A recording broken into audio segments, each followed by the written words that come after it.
Odd এবং even এই যে দুইটা ফাংশন আছে, এই দুইটা ফাংশনের কিছু ক্রিটিক্যাল উদাহরণ আমি আপনাদেরকে দিচ্ছি।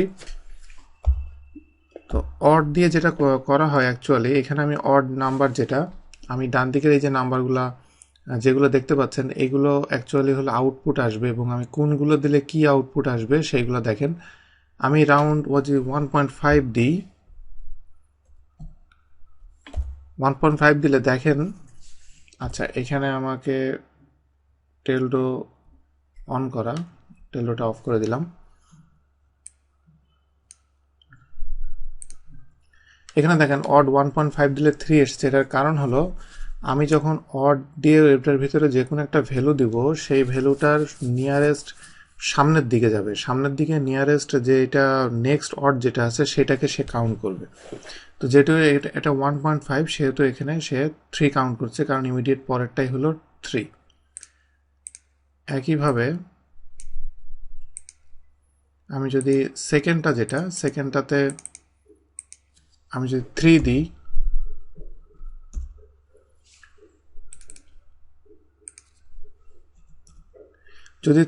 তাহলে আবার কিন্তু এখানে 3 থাকছে।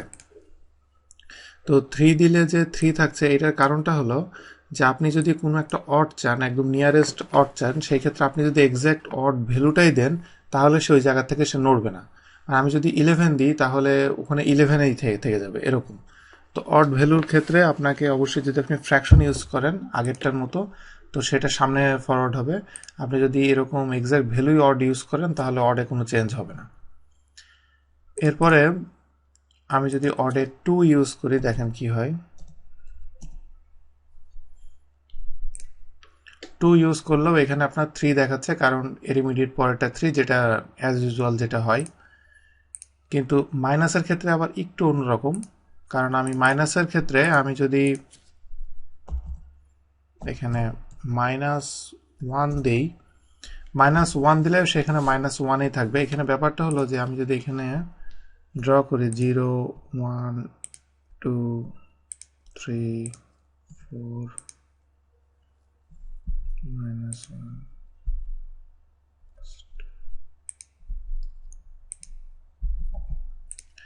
এখানে যেটা দেখতে পাচ্ছেন, যখন আপনি একটা অড ক্যালকুলেশন করবেন, আপনি যখন প্লাসের দিকে যাবেন, তখন সে আপনাকে এখানে শো করবে যে আপনি অড যখন খুঁজবেন প্লাসের দিকে, তখন সে সামনের দিকে যাবে। আর অড যখন আপনি মাইনাস ভ্যালুতে যাবেন, তখন সে পিছনের দিকে যাবে।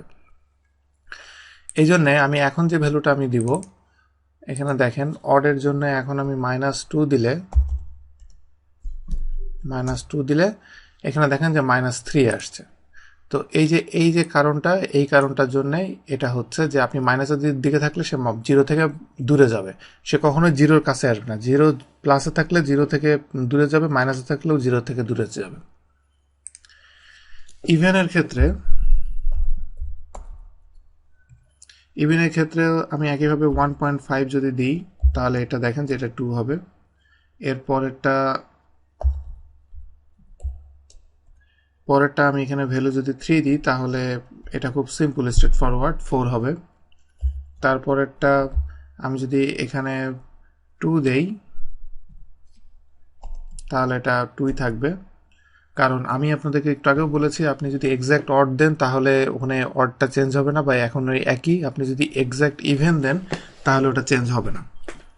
এরপরে আরেকটা ভ্যালু আমি যদি অ্যাড করি, এবং এবার আমি এখন মাইনাস একটা ভ্যালু অ্যাড করব, -1 যদি দিই, তাহলে অডের মতো ইভেনও ওই 0 থেকে দূরের দিকে যাবে। -1 দিলে -2 পাবে। তো এই হলো অড ইভেনের মেন